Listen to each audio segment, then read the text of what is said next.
Hello and welcome to the 2015 Freight Forum. I wish I could be there with all of you in person, but Senate business keeps me here in D.C. There's perhaps nothing more essential to a country that wants to grow its economy and compete globally than sound transportation infrastructure. Such a network is fundamental to our nation's economy and our quality of life.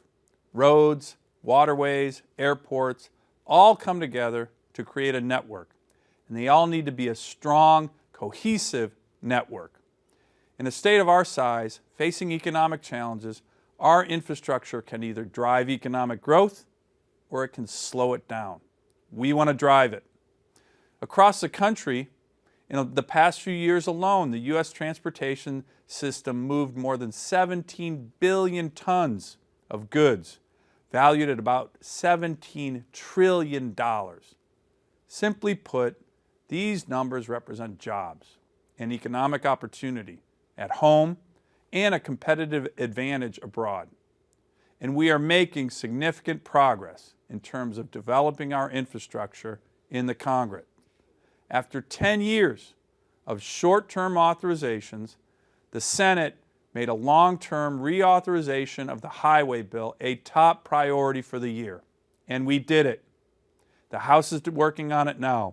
We hope by Friday that this bill will be headed to the President's desk for his signature.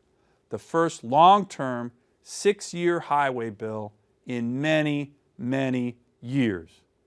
Why is this so significant?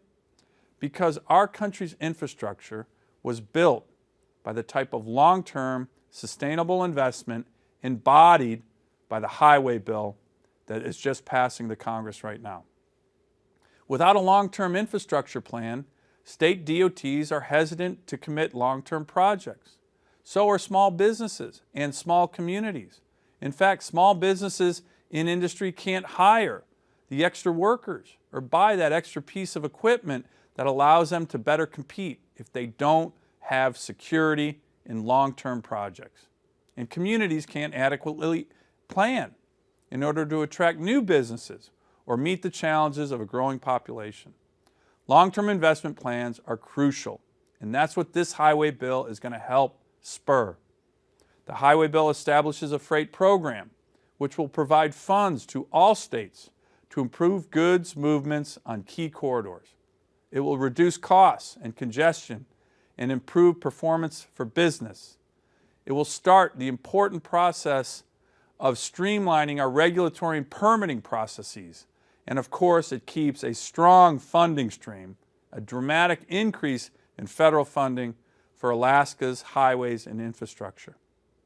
This also means that we'll be targeting the critical infrastructure that connects freight facilities to a port or a supplier and the highway.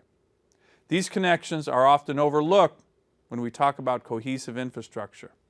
Now we are working on it, and this bill that we hope to have signed soon will be focused on these and many other critical infrastructure issues.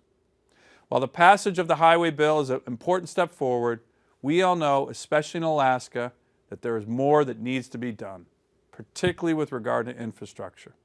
We will be working on it in a focused manner. In closing, I ask that you all please keep in touch. These are critical issues for our state, for our country, and are issues that I'm very focused on in the United States Senate. I hope you have a great forum, and please know my door is always open in Alaska and D.C.